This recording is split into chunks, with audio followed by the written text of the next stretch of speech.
So let's talk about Elon Musk taking over Twitter. And let's also talk about work ethic. Now, I know there's a lot of back and forth on both sides of the aisle about this. And, I'm on the freedom of speech side of things. I've seen my wife get censored. I have a beautiful black wife, and she did a thing where she was talking positively about Trump and his efforts against sexual trafficking. And she had 2 million views and got deleted. And so I've seen the censorship full on myself. I've even been censored over some stupid stuff. But regardless of that, if you're on the liberal side, the conservative side, regardless of the censorship argument, it's interesting how pissed off people are about the fact that he's laying off his employees when the company's losing, what was it, $4 million a day? I mean, listen, if you're losing if you have that kind of a burn rate and you don't take care of it, you're not going to last. And so he's trying to save the company, and then he tells people, yeah, you got to work hard if you're going to stay here.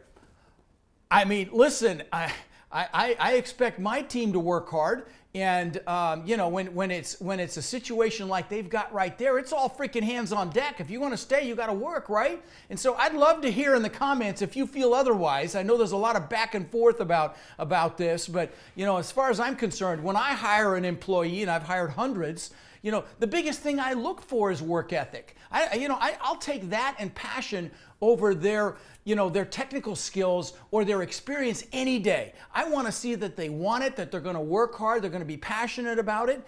And, that's to any company that I've ever owned, and I've started 27 of them, any company that's been successful for me, it's been the team, it's been the work ethic of the people on the team, and getting them behind a core message and making it happen. And I know that he is sleeping there every night. I mean, I guess I've heard that he's like spending the night there almost every night to help turn this thing around. So I don't know, and as far as I'm concerned, my hat's off to him.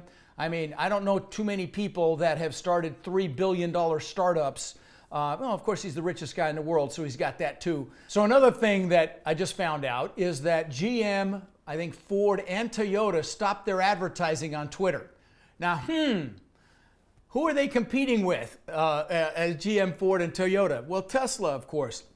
And so that's interesting. Now, I know we've seen some liberal companies stop their advertising as well, and there's pressure on that. But I got to tell you, Elon's a really smart guy. He's looking at things like WhatsApp, which in China they use literally for everything. That you can pay for things, you can buy things, you can do all your banking on WhatsApp. And I think we could see some very interesting things happening with Twitter. The guy's a pretty brilliant guy, and I think he's got some designs on what it could actually be besides just a free speech platform for people to voice their opinions. And I believe in that open dialogue on both sides. I believe in having open dialogue and not censoring what people say. I mean, we're supposed to have free speech in this country, right?